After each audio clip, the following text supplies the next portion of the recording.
সোনকালে আৰু সহজে ৰন্ধন কৰিব পৰা লগতে সোৱাদেৰে পৰিপূৰ্ণ পনীৰৰ ৰেচিপি। 250 গ্ৰাম পনীৰ কিউব আকাৰত কাটি ল'লোঁ। এটা পাত্ৰত 1/4 কাপ সতেজ দৈ লৈ ভালদৰে ফেটি ল'লোঁ।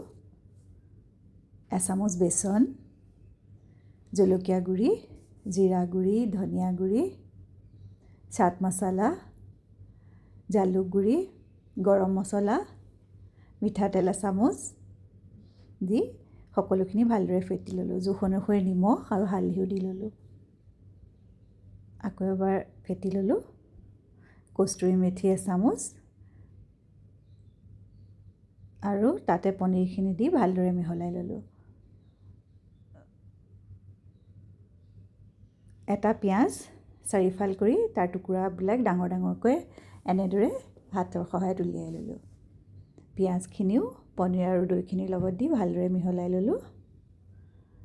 এচামুচ আদা নহৰু থেতেলা, পেষ্টটো দিব পাৰে আদা নহৰু, সকলোখিনি মিহলালোঁ।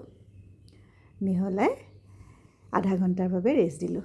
এটা মিক্সি জাৰত এটা জলকীয়া, ধনিয়া পাত আৰু বিলাহী মিহিকৈ পিচি ল'লোঁ।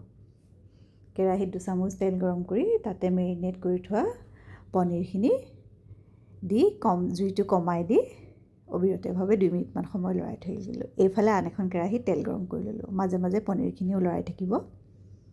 তাতে এতিয়া ধনিয়া আৰু বিলাহীৰ মছলাখিনি দি কম জুইত ভাজি থাকিলোঁ।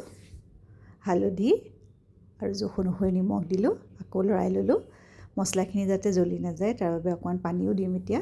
এইফালে পনীৰখিনি ভাজি থাকিলোঁ। মছলাখিনিত অলপ পানী দি দিলোঁ যাতে জ্বলি নাযায়। এতিয়া তেল ওলোৱালৈকে ভাজি থাকিম। এইফালে পনীৰখিনি হৈ গ'ল ভাজা ভালদৰে। এতিয়া সেই পনীৰখিনি ভাজি থোৱা পনীৰখিনি মছলাখিনিৰ লগত মিহলাই অলপ সময় ভাজি তাক অলপমান পানীও দি দিম।